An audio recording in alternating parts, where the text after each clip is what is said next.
On this show, we talk to lots of guys who've had near-death experiences. Cops, military guys, guys who've been shot, guys who have thought that they were going to die. But we've never had anybody on the show who died. Today's guest is the one person I've ever been able to talk to who can tell me what it's like to die. And then, what it's like to come back. And then, what it's like to come back and find value in your suffering.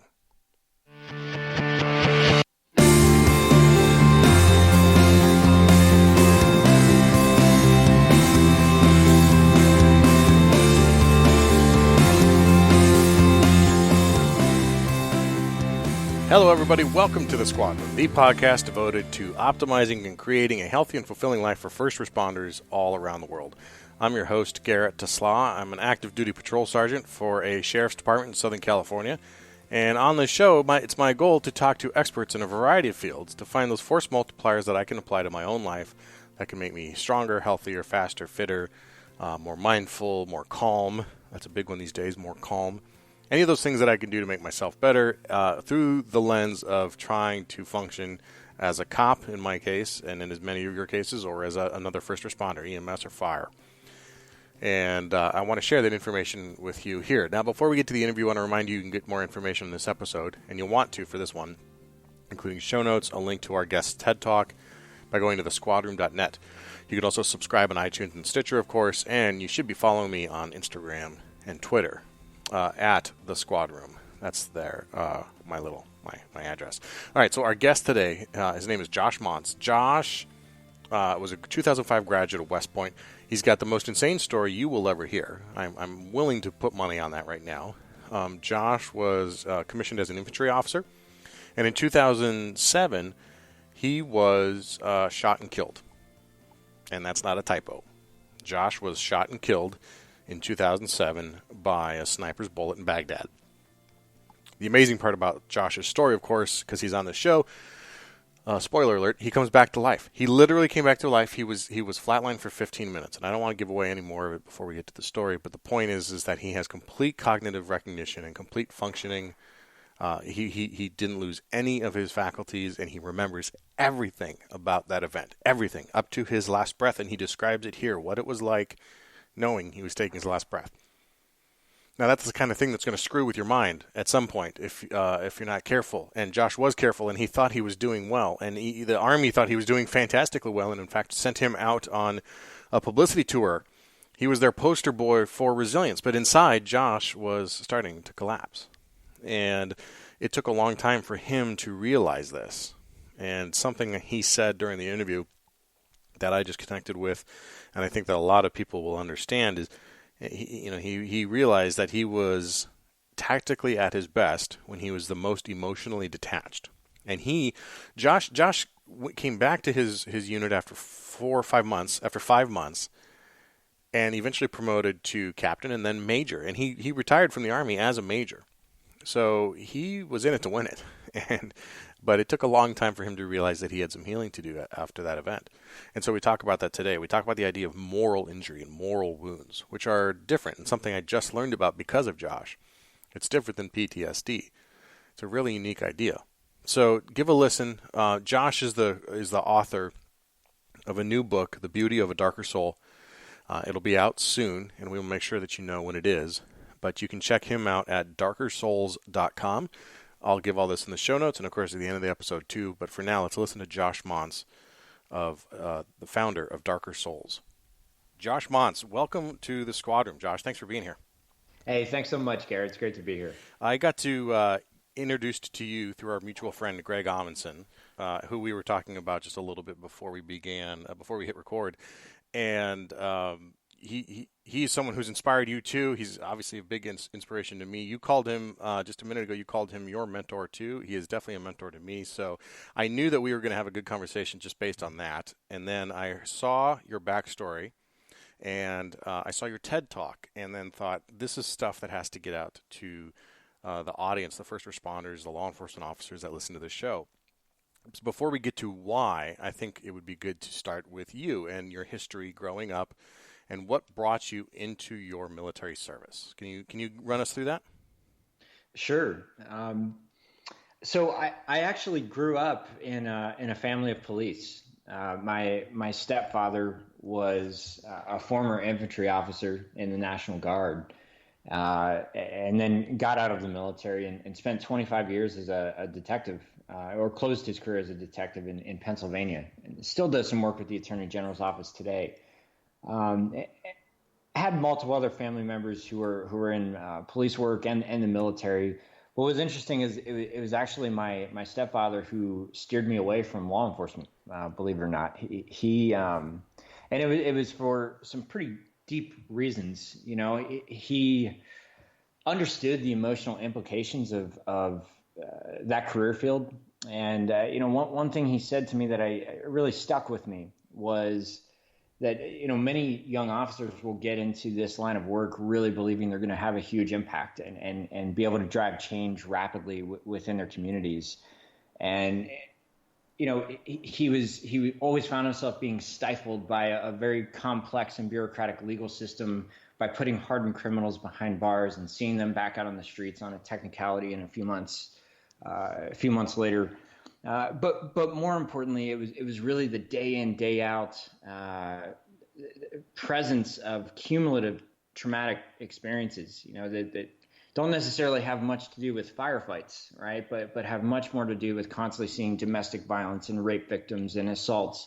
So it's the constant presence of domestic violence and assaults and rape victims and dealing with the day in, day out grind of being in this line of work has a very profound effect on our emotional state over time. But nonetheless, he kind of planted the seeds for me to go to West Point when I was a pretty young kid, and I was laser focused on that from the day I set foot in high school. Was fortunate enough to get in there, graduated, and then before long, I was in the Middle East leading an infantry platoon in Baghdad.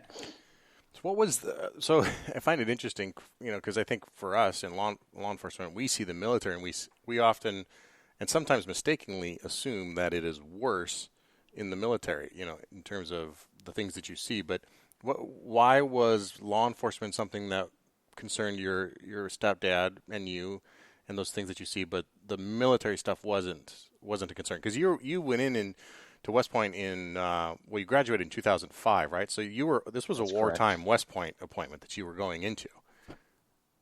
Correct. We were actually part of. I was the class of 2005, which was considered to be the class of 9/11. And 9/11 happened our freshman year, so. We were knowingly going into war, right? And that, my stepfather's perspective might have been a little bit different had he known that. But it was the point of the matter is that you alluded that the perception being there that police somehow think the military service is more difficult or vice versa. And I really believe that in many ways, there's a lot of direct comparisons between the two for sure, and there's also a lot of significant differences. And I really believe that police in many ways have a much harder challenge ahead of them. In the military, for example, we do very intensive deployments, but they're also relatively short term. They're conducted over the period of 6 months to a year and a half. And certainly you cycle back, you go through a pretty extensive reset period. You train up for the next one and you maybe do it again. And you continue that pace throughout your career. Law enforcement professionals, on the other hand, don't get a break. One of the most difficult challenges that's often unseen or not understood in both careers, right, in all of the warrior professions, is our ability to suppress emotion. And in whether you're in a combat environment or whether you're on the streets patrolling in the United States, the warrior professions almost demand that we have to learn to suppress emotion when we are on the job, right? And not only to survive in those situations, but to thrive within them. And I even personally, I recognize that I was probably at my tactical best when I was the most emotionally withdrawn.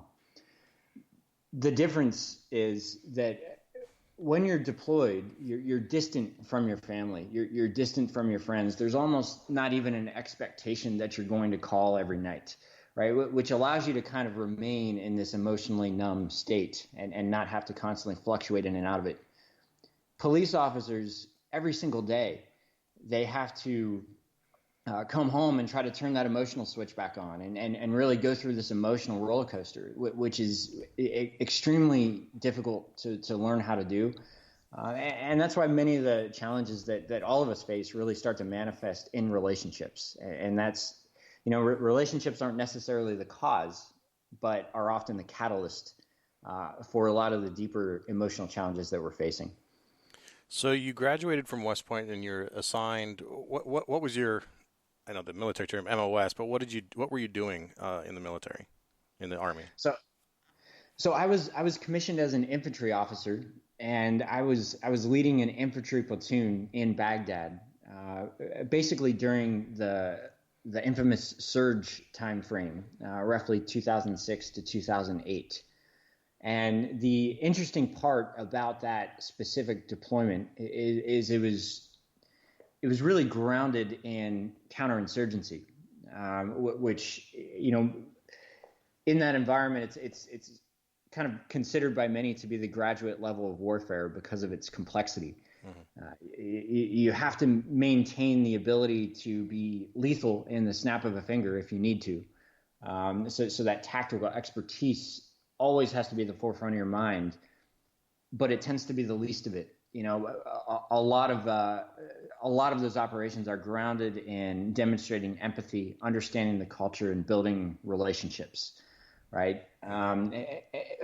Probably much more similar in many ways to police work.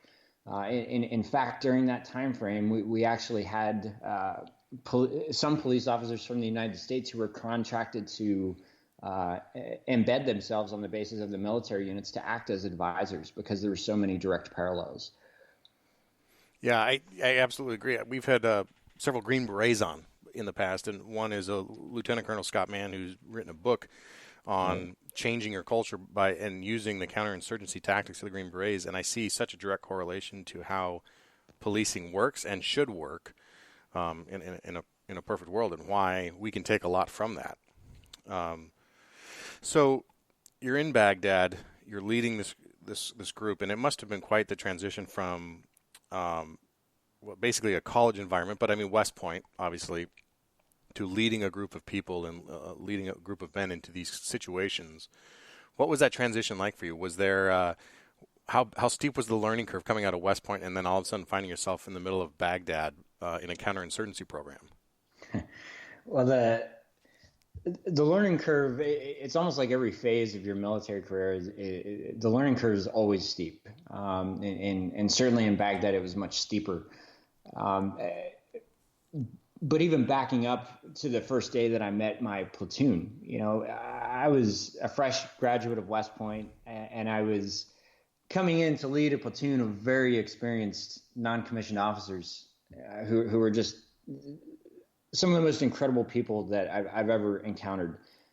And to come into that environment and kind of establish yourself as a leader, it can be very, very intimidating. And it's fortunately I had good mentors growing up. One of my strongest mentors was a retired Special Forces Sergeant Major, who actually on the night of my graduation from West Point gave me some key advice. And he said, "Josh, when you first get to your platoon, the first thing to say is, 'I know nothing.'" And obviously he's kind of having me take that with a grain of salt. But the point is, humility is a critical aspect of any leader. And, I went in with the mindset of learning from my men, certainly not trying to use rank or anything like that to move. The people who do that, they fall flat on their faces. So it's a very mutual respect as you build and establish that trust that's really enacted the moment you set foot in Baghdad for real. So, very chaotic environment, trying to learn the scope of what was happening over there, the dynamics between the different little sectors and the different subpopulations. But the root of the operation, regardless of the violence that was surrounding us, the root of the operation was establishing relationships with the local people. Now, walk me through and tell me about April 21st of 2007. Sure. So I was actually, I spoke Arabic, and I actually majored in Arabic at the academy. So, which was, language ended up being the most powerful weapon I could have carried in that environment. And because of that, my unit was paired with one of the Iraqi police groups in the area, and they were on the verge of being ineffective. They were heavily infiltrated by insurgents. They were under-resourced and just not what we would think in the United States of a police force. But it was very important for us to try to repair that relationship and make them the face of the operations. So that particular day, I had built up a pretty good level of trust with the police chief, and he actually agreed to go on a humanitarian mission with us and send some of his men, which was one of the first times they've agreed to do that. And we did that humanitarian drop. It went great. It was a really good mission, but about halfway through, we got diverted to another part of the sector. And another unit was engaged by a rocket-propelled grenade, and we were basically going over there to support and further investigate what happened. And as we were over there, we noticed a suspicious vehicle driving around that very slowly that looked like it might have been recording us to use it as propaganda. So we stopped that person, and as myself and my senior non-commissioned officer were questioning him, we were engaged by an enemy sniper. And the bullet, very high caliber bullet, first severed his aorta and then ricocheted into my upper right thigh and severed my femoral artery. So that was basically the point of impact. Long story short, and we can dive as deep into this as you'd like, but for the next roughly 20 or 30 minutes, the evacuation process continued, and I was evacuated to what we call a level 2 care facility, which just has basic life-saving equipment, but fortunately had just an incredible trauma unit. An incredible medic who was with us on the ground from the moment we got shot, who just didn't skip a beat. But despite the best efforts of that medical team, I could literally feel myself starting to die. And when you're dying of a catastrophic injury like this, you're essentially suffocating. And because the blood, there's no blood to deliver oxygen to the vital organs. And the body will actually attempt to pull blood to the chest cavity in order to protect those vital organs. And I could actually feel that happening while I was on the operating table. The blood started to creep out from my extremities, and as all the blood left, they kind of cramped up and became numb. And then that blood creeping sensation moved to my stomach, and it became numb. And when that feeling hit my stomach, it's the first point throughout the entire process that I realized the injury was getting out of control. I didn't experience any physical pain during this event, but what I did experience was more of an anaerobic pain, in that I was doing like a hardcore CrossFit workout and just couldn't stop for some reason. And that feeling continued into my chest, and when it hit my chest, I consciously knew that was it. Took my last breath and died. And when you say died, you mean died. Explain that for everybody. So I woke up about 2 days later in the green zone to learn that I had flatlined for 15 minutes straight. And for comparison, the most doctors and surgeons within the medical standard is roughly about 6 or 7 minutes before most physicians will call it on a patient. And the reason for that is after the 6 or 7 minute mark, I mean, that's really the point where catastrophic brain damage sets in. So the medical team really expected that if I woke up at all, I would wake up with catastrophic brain damage. And what was bizarre is I woke up without a trace of it. This medical team just really stopped at no end to pull off what was almost could be considered a miracle in working on a dead guy for 15 minutes straight with no pulse, no heartbeat.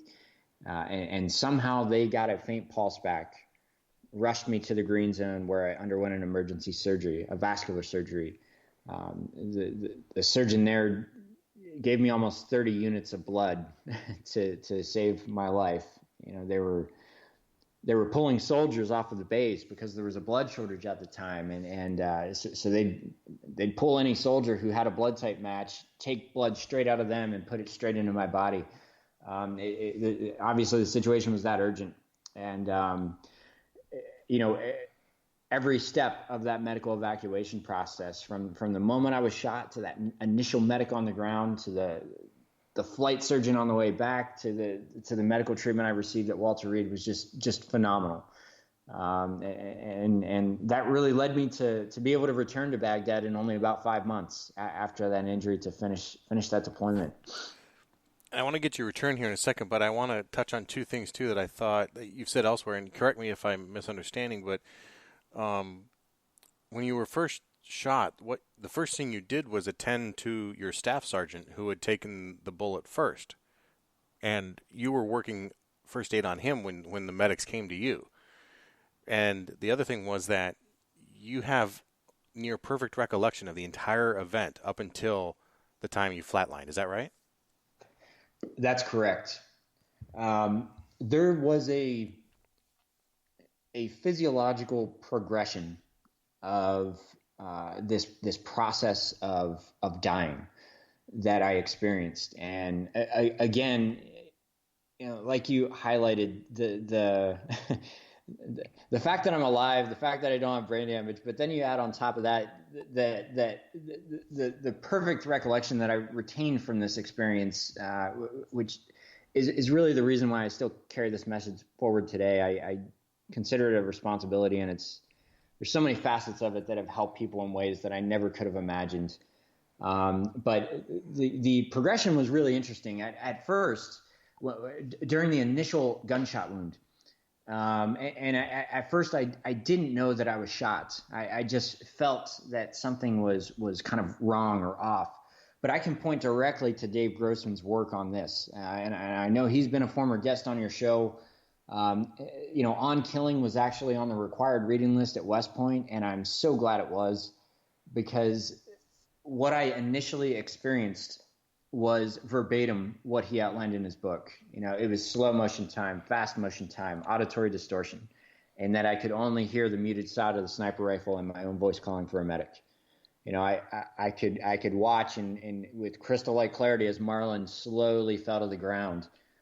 And as soon as his body hit the ground, that sense of slow motion transitioned to a sense of fast motion time as I drug him out of the way to safety and started to perform aid on him to the best I could. So it was really bizarre. And when my medic arrived a few seconds later, this is an important point to highlight. This was a 19-year-old soldier who suddenly realized he had two catastrophic injuries to deal with at the same time, and he couldn't save both of us. And at 19 years old, he had to make a conscious choice of who he was going to save and who he was going to let die. From a medical standpoint, from a triage standpoint, he absolutely made the right call in riding with me because I had a slightly better chance of survival than Marlon did. But those are the types of situations that can cause moral wounds like guilt to manifest over the rest of our lives if they're not resolved, right? And fortunately, the next phase of the medical evacuation process, my men loaded me into the back of a vehicle, and fortunately that trauma team was only about 10 minutes away. And as I was in the back of that vehicle, I became extremely nauseous. I no physical pain, but it was this fight to just try to stay conscious. And I made that my only objective, was to try to stay conscious until I got to that trauma unit.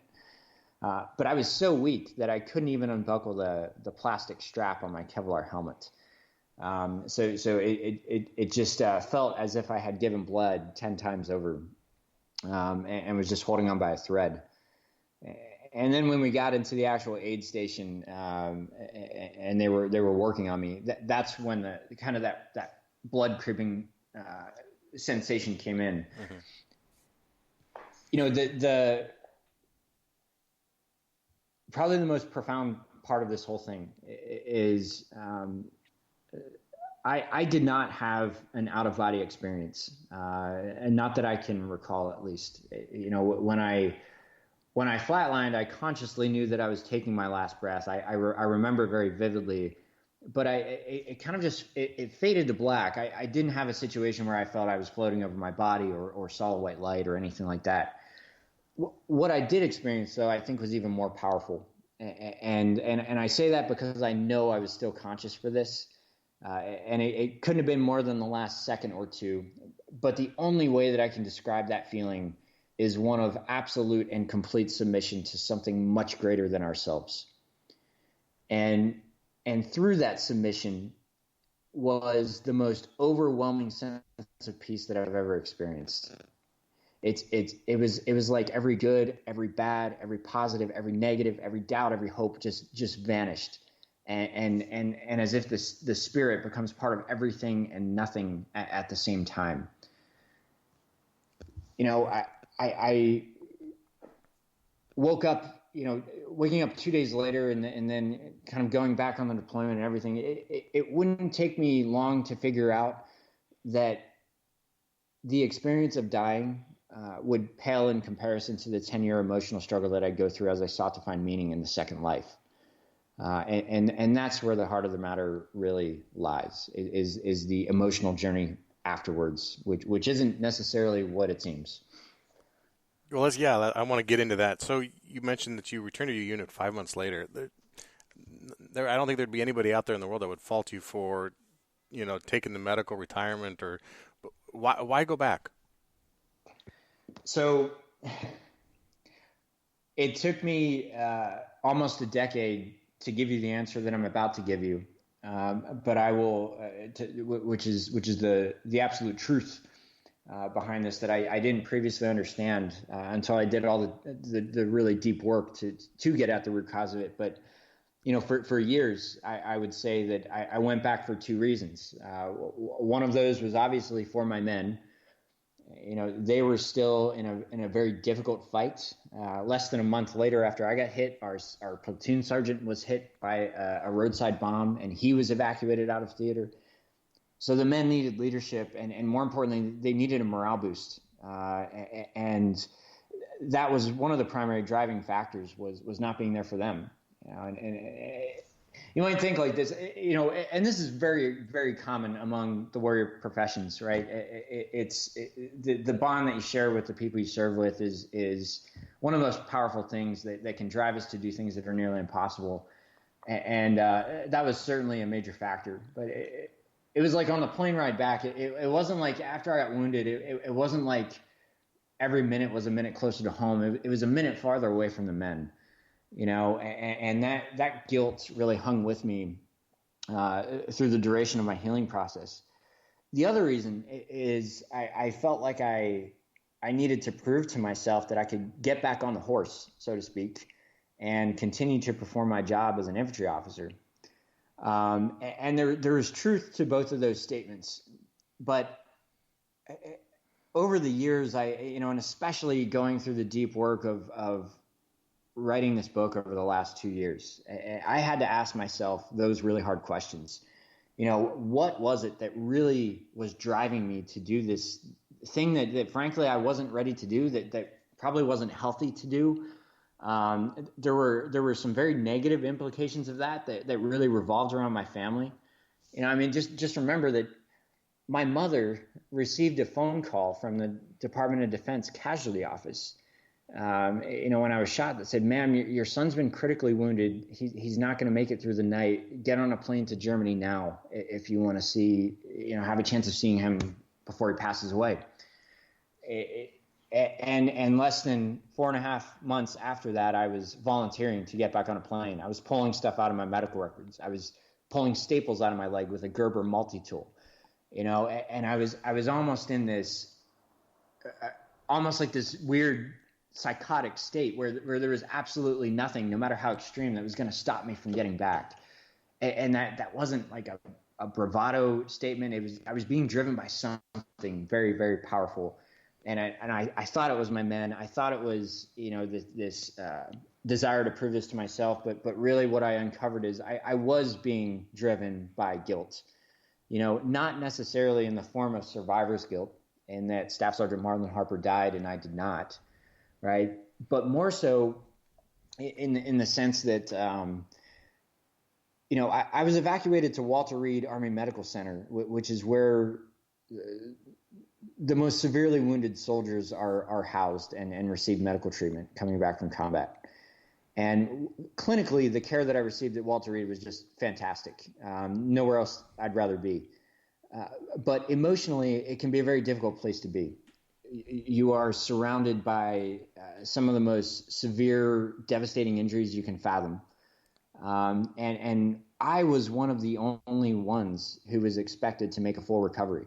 Despite how bad my injury was, it was really a muscular wound. It was a flesh wound. I even kept my leg, and the image that I'll never forget is I came around a corner and I remember seeing this beautiful young 20-something-year-old girl pushing around her new double amputee fiance in a wheelchair. And the power of that image just shook me.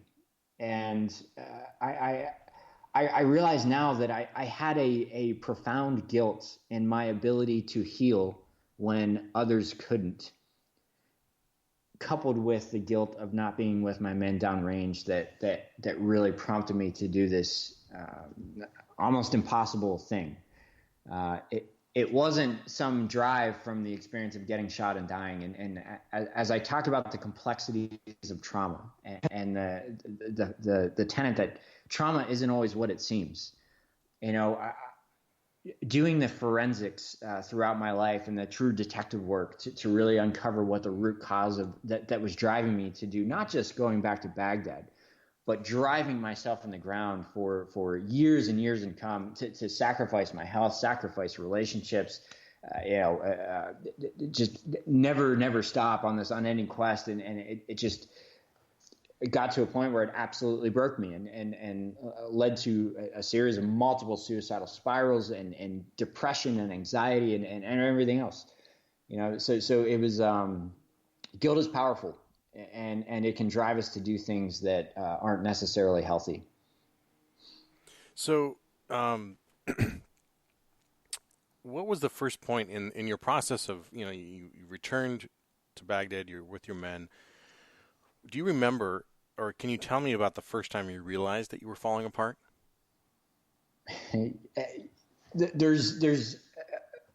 So initially, there were some indicators that I can identify in retrospect. Mm-hmm. These are not things that I recognized in the moment, which is an important distinction. And that really holds true for really from that point for the next probably 8 or 9 years afterwards. There was an indication right away. Like when I went back out on the first patrol, I was actually it was hard to even consider it a patrol. It was literally, we were just supposed to go to this other base and link up with this other team. So it wasn't like a true combat mission or anything like that. It was literally just driving down the street a couple miles. But the trick is that, our biggest threat was roadside bombs. And this particular street was one of the worst. So there's still obviously a threat there, as there always was. And I remember when when the person driving that vehicle kind of called up on the radio that we're leaving the base, I just completely shut down. Like it was almost like a silent panic attack in a way,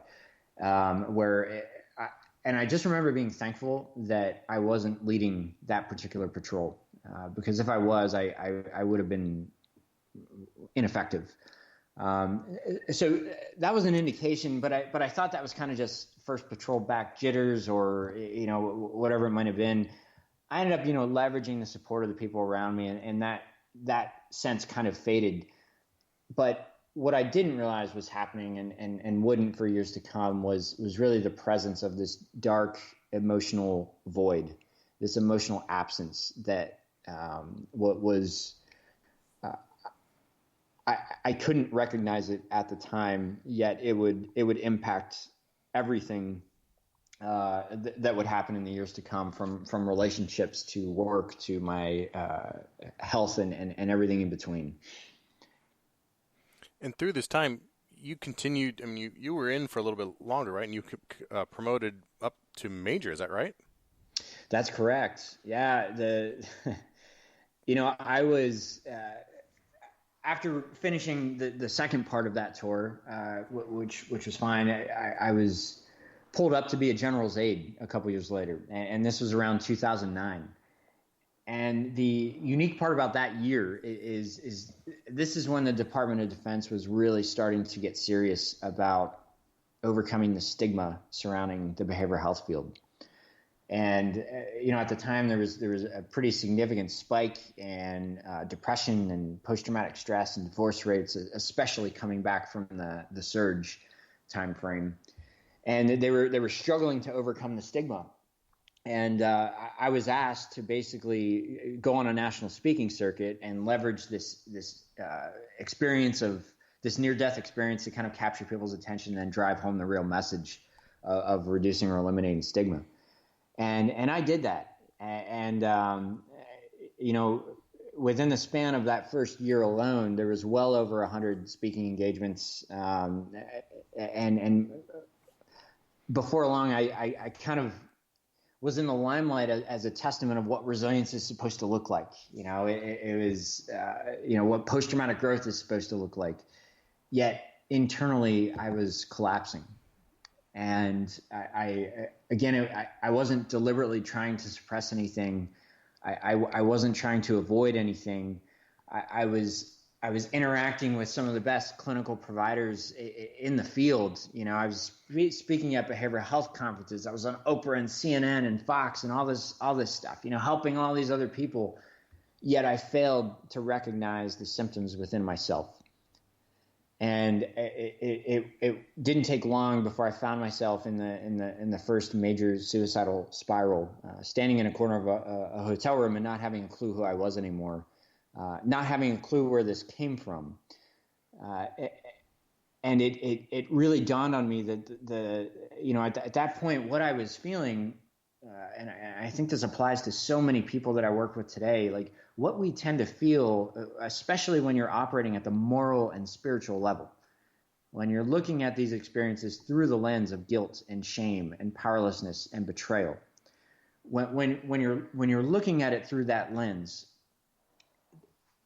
that's the point where the truth emerges. Yet many of us have trouble finding the language to describe what those feelings are. And our natural instinct is to kind of just suppress it or move forward or think that we'll overcome it in some other way.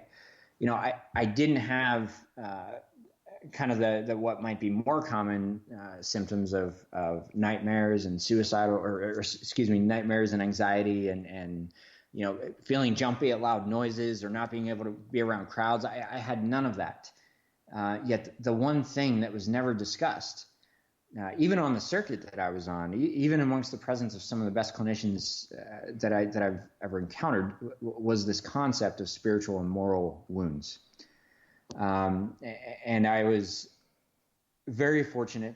I in that moment, I somehow found the strength to reach out to the one person who I knew had been there before me.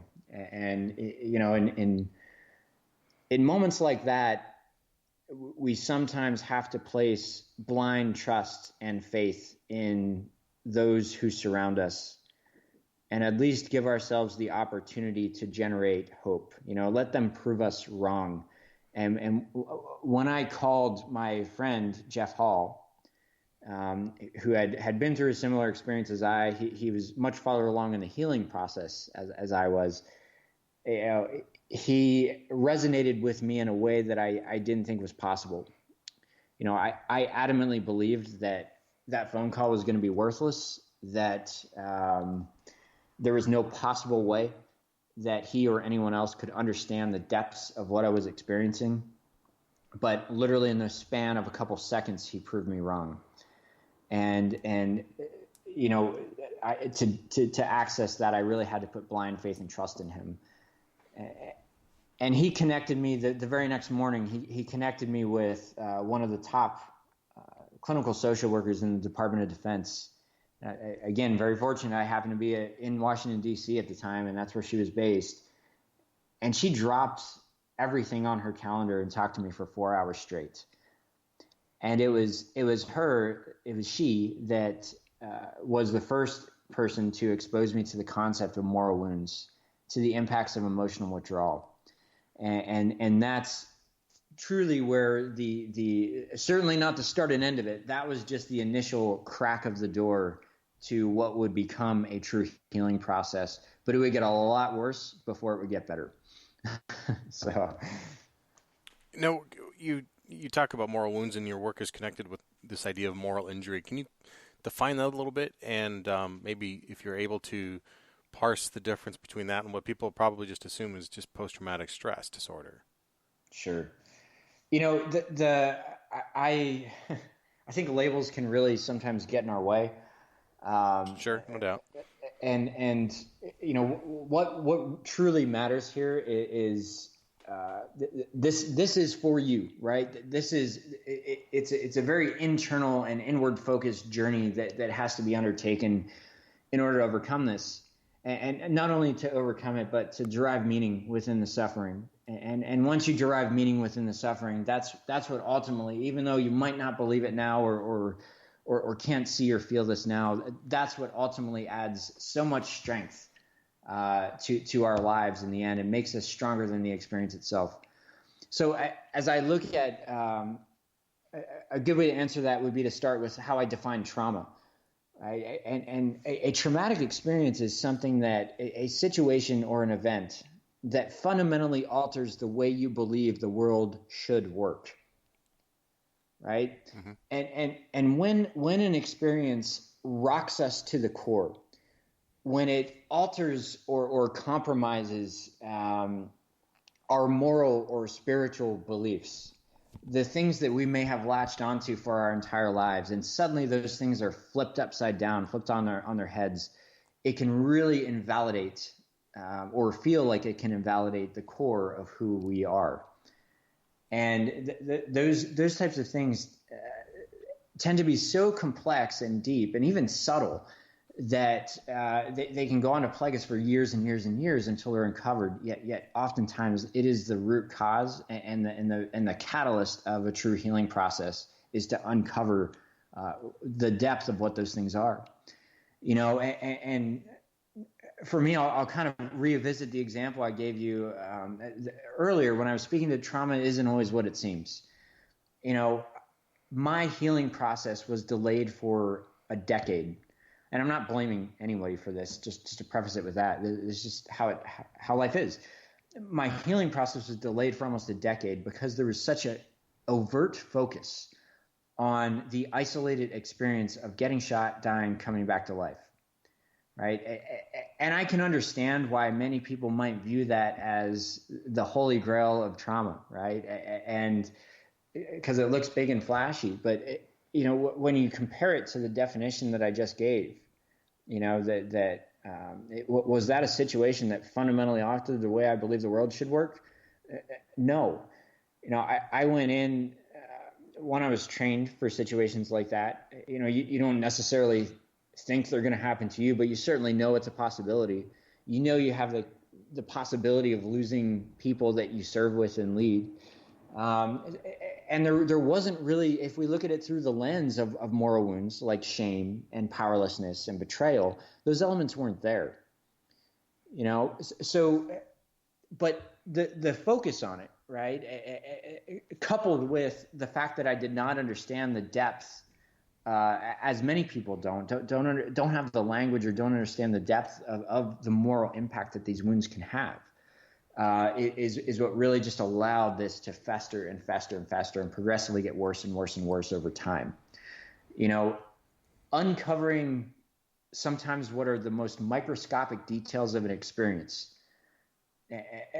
can, like, for example, identifying the subtle difference between, is this survivor's guilt or is this a guilt in my ability to heal when others couldn't? Two very different things in terms of the resolution of the trauma. This type of thing applies to really just about any traumatic experience. When we view them through the lens of shame and guilt, right? Mm-hmm. That's often where the catalyst of the answer lies, to generate the true healing process. So to kind of tie this to law enforcement, I think there's a lot of similarities there similarities, there's a lot of consistencies there, I guess is what I mean, in terms of, in law enforcement. An example, when I was trying to do my research on understanding the difference of what a moral injury is these, like something we experience all the time of being surrounded by victims and legitimate victims, kids who have been sexually abused, who had no ability to defend themselves, and, accident victims, and all these people who just through circumstance and life, and then we end up getting the call and going there and dealing with it. And then we walk away, go to another call, we dress out for the day, we go home to our family. But if we aren't keyed into what these things are and how they affect us, I think that's how I see law enforcement and your experience relating so well. That it festers and it's going to happen, and it happens again, right? It happens the next, might even happen the next shift. It might happen 2 times in a shift. It's going to, over the course of a 20 or 30 year career, these affronts to our sense of justice. And one thing the military and law enforcement have in common is a very strong sense of right and wrong, right? Of good and evil. That is that line. I mean, the sheepdog and the wolf, right? To go back to Colonel Grossman. And so when we are unable to right that moral wrong, that's how I see so much of this potentially affecting us. Right. Yep. You're defining powerlessness right now, and it's so insightful, because there are so many parallels. And the interesting thing to me, and we see this a lot, is trauma is again, I go back to it again. Trauma is very cumulative. It's complex, and it's not always what it seems. A lot of people tend to just naturally compare themselves with others when it comes to traumatic experiences. But I assure you that shame does not. I assure you that guilt does not. And we tend to look at these kind of and I'm not saying this to degrade it in any way, because every experience is so unique, and if somebody else went through what I did, it might have been a slightly different experience, and so I'm not negating anything but saying this, but we tend to look at these profound events as being what defines trauma, like getting shot or the firefight or dying, right? And because that stigma is there surrounding that, because that misunderstanding is there that is what trauma is. Trauma lies day in, day out to everything that you're experiencing on the streets every day. Like you just spoke to, it's that fundamental powerlessness of not being able to right that wrong or help that person when you're dedicated to a career of selflessness. To be powerless over situations like that. And to be powerless when you're in a career where you're sworn to protect and defend those people is something that can cause an invalidation of your beliefs in the way the world should work, right? Mm-hmm. It might not be as flashy as talking about a firefight, but that doesn't matter when it comes to your own emotional health. The thing that's going to truly drive your healing process, I really believe, is viewing our experiences objectively as possible through the lens of moral wounds, and being willing to recognize that those day in day out situations are highly traumatic, especially over the course of a career. And you don't necessarily know what's going to. Another common thing we see quite a bit is, suddenly someone who, whether police, military, whatever, they will be triggered by an event that is seemingly insignificant. And the person will wonder, why is this triggering me so much? Why did this cause this reaction? There must be something broken. There must be something wrong with me because I've been through much worse than this. And the point here is that the cumulative effect of trauma has very real weight to it. It's as if you're building a house on a foundation that's cracked. And the more that you go on and you continue to build on that cracked foundation, that shaky foundation, you never necessarily know what type of event is going to cause that house to collapse at some point. The bottom line here is it doesn't mean, regardless of what the experience is that triggers you, there's probably much more behind it than the event you're facing right now, mm-hmm. and it does not mean there's anything wrong with you. There's a reason that we act the way that we do and why we feel the emotions we're experiencing. I think one of the things too that exacerbates it for both, again, military and law enforcement, but something for law enforcement. I don't know if you're familiar with Dr. Kevin Gilmartin's work. He's a police psychologist, but the overinvestment in the identity of being an officer, and it's easy to do for the military too. But if you slowly through the course of your career begin to let parts of you go that are not cop related, the artist or the mountain biker or the things you do outside of work that you identified with, those things start to go away. They get put to the wayside as work and promotions and kids and family life start to take over. And eventually officers often, not always, but often end up with the only identity that they have is of being a cop. Right. So, and they go through life with this identity, and that is who they are. It's not a part of who they are. It's not what they do when they go to work, but it is who they are. And dangerously, I see a lot of people actively pursue that idea, which I think is dangerous, right. And they preach in the academy and everywhere else, keep your friends outside law enforcement, keep your activities and your hobbies that have nothing to do with law enforcement.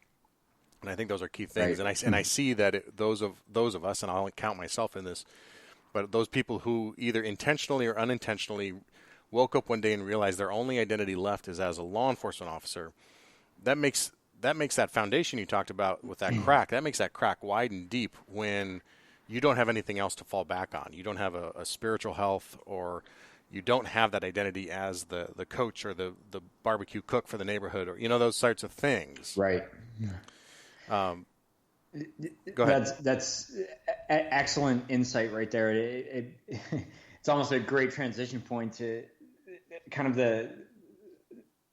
the aspects of building resistance to this kind of trauma, right? It is, our egos, our cognitive minds, they crave identity. They crave grasping at something and identifying with something. Yet anything that we find ourselves identifying with in life, whether it's positive or negative, is a cause for suffering at some point. Even if it's a highly positive experience, if we latch onto that too much, it can cause anxiety because we have the capacity to lose it, right? Mm-hmm. And similarly, if we're looking at something very negative, we can perpetuate in that environment as well, right? So there's a couple of things that I really think are foundational to both building resilience prior to traumatic experiences and returning to baseline and growing from them afterwards. And those are really grounded in good, strong wellness practices right? That can include things like breath work, which I believe is foundationally the most important. Breath work, yoga, meditation, and having a consistent practice of that in your life. And also the power of human connection, the power that we share with each other. Certainly some of those connections in your life are going to be members of your profession. But I encourage anyone to be willing to expand that horizon into a more diverse population where you can. Very interestingly, many of the people who resonated most closely with me throughout my life did not come from a military background. They were investment bankers and attorneys. They were entrepreneurs, and doctors and social workers. They came from every walk of life and every type of trauma. But the point is that trauma doesn't discriminate. I know people in the transgender community who have resonated with me on a deeper level than just about anyone in my life. I mean, you look at their experiences through the lens of shame and guilt and powerlessness, right? And it's prevalent. And I find that when people have the ability and the courage to be vulnerable and to really operate at that level, those types of moral wounds are also the very thing that binds us together at the core of humanity. If you know shame, then you already know the deepest parts of who I am.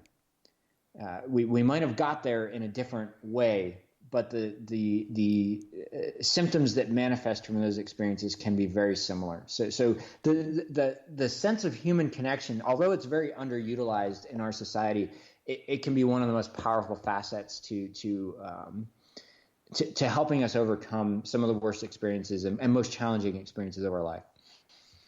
So your title of your book is The Beauty of Darker Souls, and I'll get to the subtitle here in a minute, but I wanted to ask, because you touched on it just there, I love the title, but what's your definition of a dark soul, and what do you mean by the beauty in that?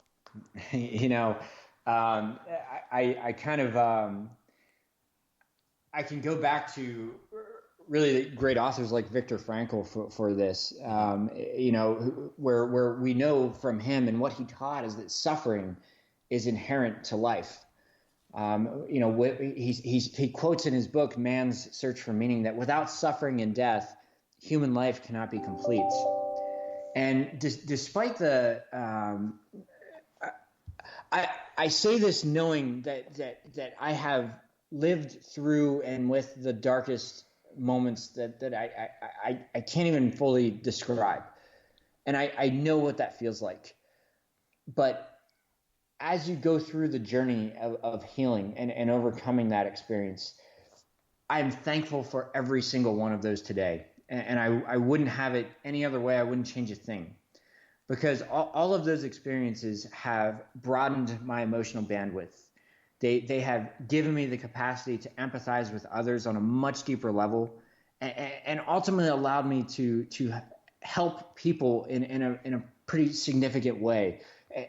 That is where I find the greatest meaning in life, and it's where I find beauty within the darkness. So leveraging the perspectives from your own experiences,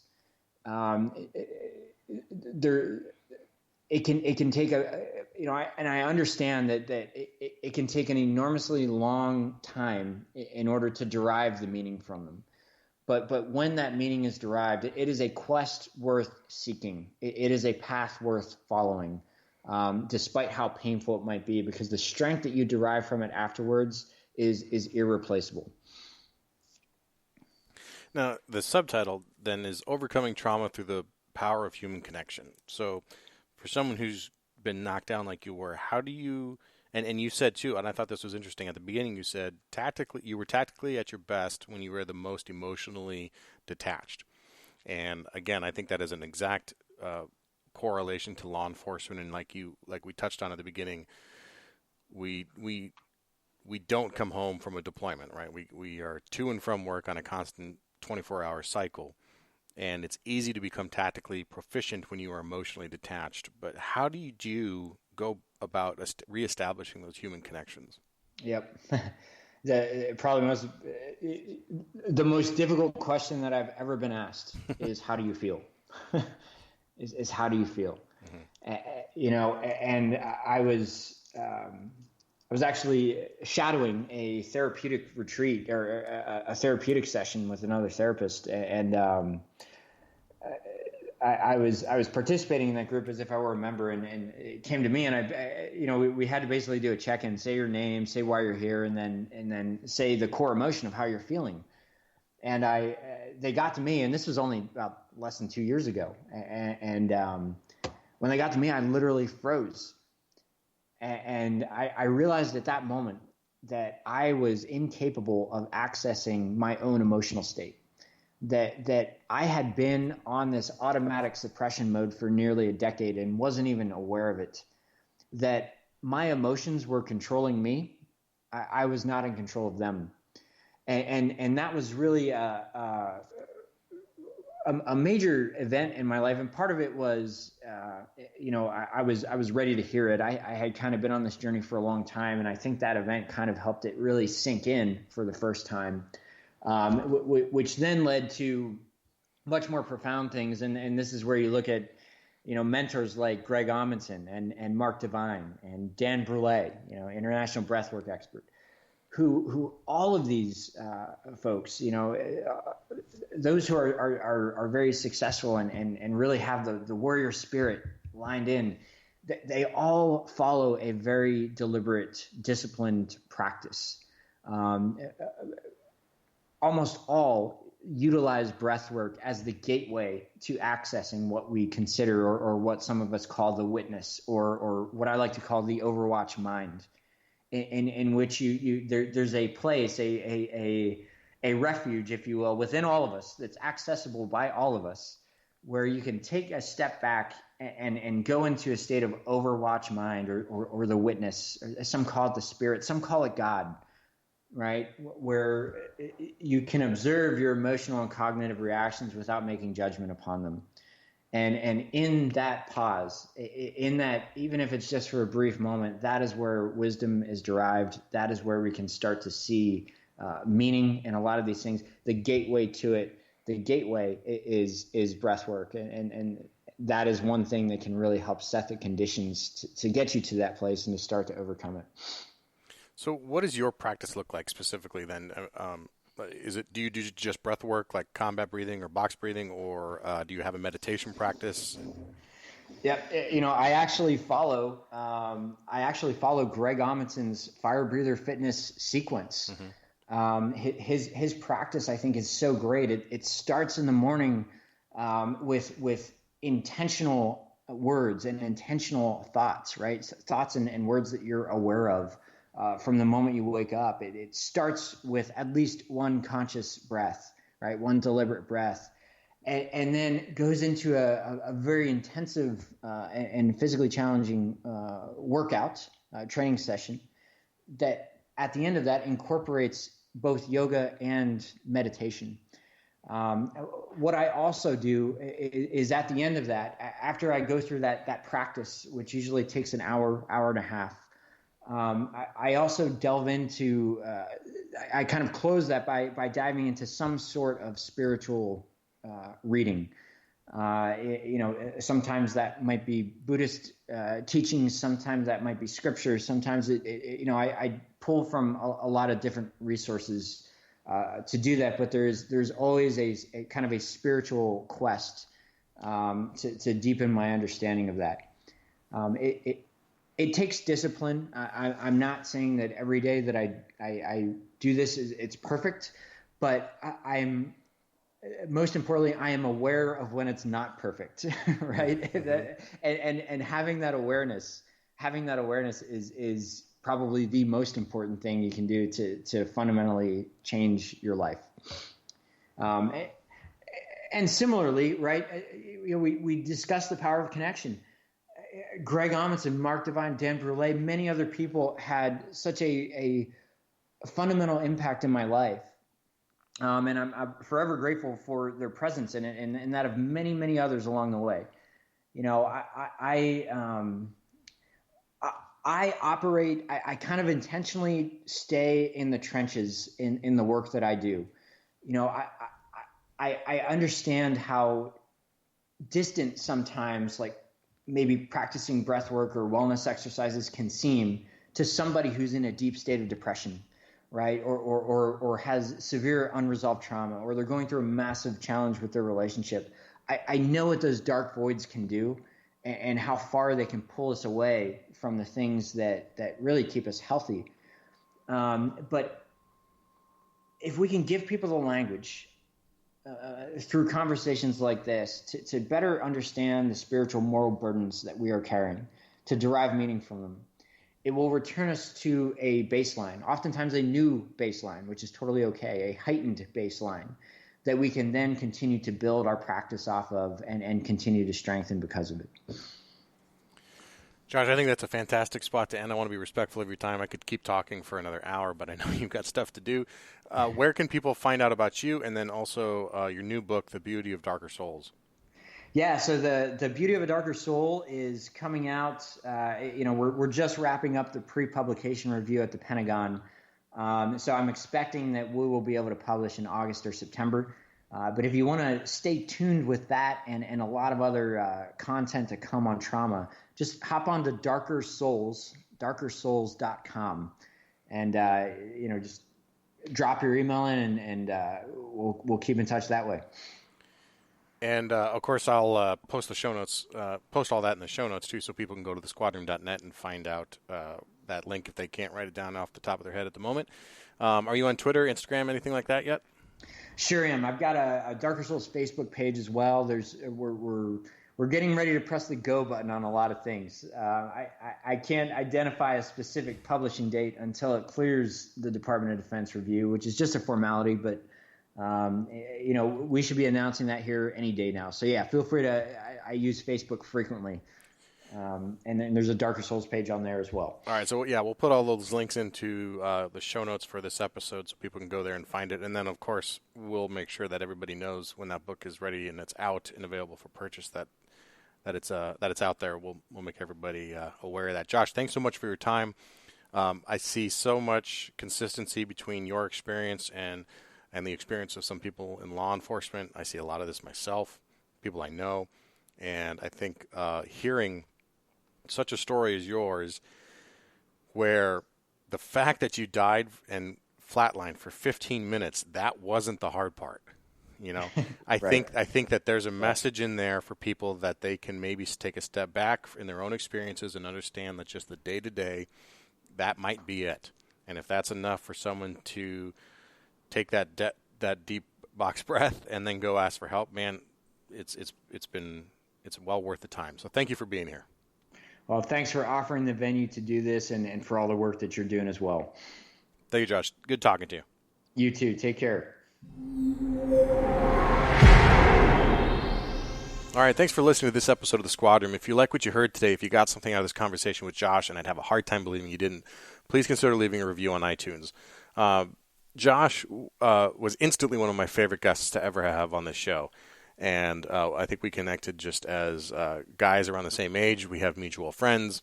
And Josh just speaks with such authenticity and with such obvious caring. And just love that about it. I emailed him right after the episode and thanked him and just how much he inspired me to keep moving forward myself. So if you heard something a loved one needs to hear about this, of course, please tell them. You can go to thesquadroom.net. You can email this episode directly to somebody from our website. You can also text the Squad Room to 44222. That's the Squad Room, all one word. Text that to 44222 to get signed up for our mailing list directly from your phone. And again, you can follow us on Instagram and Twitter at the Squad Room or on Facebook. This job's tough. It's tougher than anything that can be put in a few words. We tried here in the last hour, and we couldn't even cover everything. So if you want to start a conversation, ask a question, reach me at Garrett, 2 R's, 2 T's, Garrett at thesquadroom.net. Finally, this episode is brought to you by Audible.com. With over 180,000 titles in their inventory, Audible has hundreds of audiobooks that apply to us. Hopefully Josh's book will be in that soon once it's released. If it's a slow shift or a long commute, audiobooks are a great way to continue your education. To get a free 30-day trial and free audiobook of your choice, go to audibletrial.com/the Squad Room to sign up. Until next time, take care of each other and stay safe.